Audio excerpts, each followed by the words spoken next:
Picture this, you're a world-class fighter putting your body on the line every time you step into the octagon, but despite the risk and your elite skills, you're barely scraping by financially. That's the reality for many UFC fighters, and it's been a major point of contention for years. Back in 2014, fighters Kung Lee, Nathan Quarry, and John Fitch filed a lawsuit against the UFC's parent company, Zuffa LLC, alleging they violated antitrust laws and created a monopoly that allowed them to lowball fighter pay. The suit claimed the UFC pays fighters a fraction of what athletes earn in similar sports like boxing. This lawsuit wasn't just about money, it was about the UFC's restrictive contracts that lock fighters and limit their earning potential. Think retirement clauses that let the UFC control a fighter's image even after they hang up their gloves. Or the threat of retaliation if a fighter dares to explore opportunities with rival promotions. Former champ BJ Penn revealed in his memoir that UFC offered him a fraction of what a rival promotion was willing to pay, and things went sour when he tried to negotiate.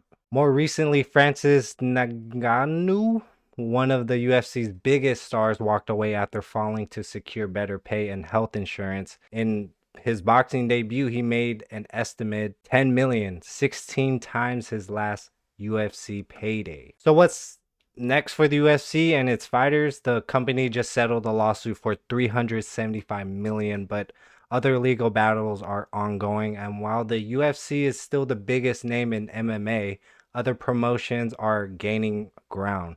The UFC raked in a record of 1.3 billion last year, but starting fighter pay is a measly 12,000. Fighters like Geoff Neal and Al LaQuinta have had to take side jobs just to make ends meet. Will this settlement force the UFC to change how it treats fighters?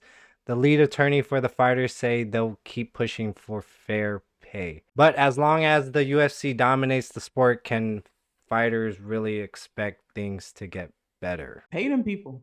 Like they're putting their body on the line. They're fighting, and I don't know if they're not paying them that much so they take more fights because boxers they make a lot of money, so they don't take nearly as many fights as UFC fighters. So I don't know if that's the case why the UFC pays less because obviously you're gonna take more fights to get more money. Boxing, I think people that box maybe do like a one boxing match a year because they can get away with that. They get paid.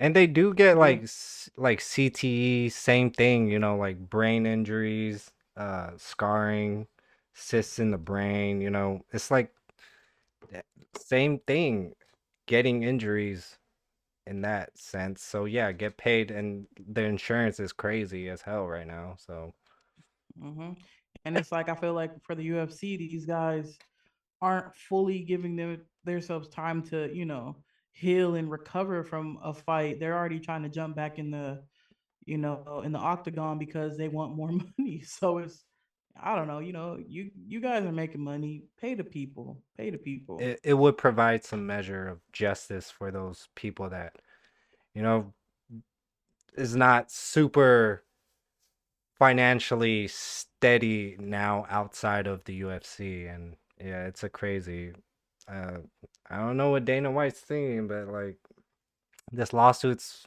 hopefully a good deal for those people um seeking some real damages. Appreciate you staying to the end of the video. We are running a promotion right now to help us get to 500 subscribers. We have this exclusive merch shirt that we don't even have. Help us to get 500 subscribers, and one person would absolutely win this shirt with our logos. So like, share, and subscribe for more.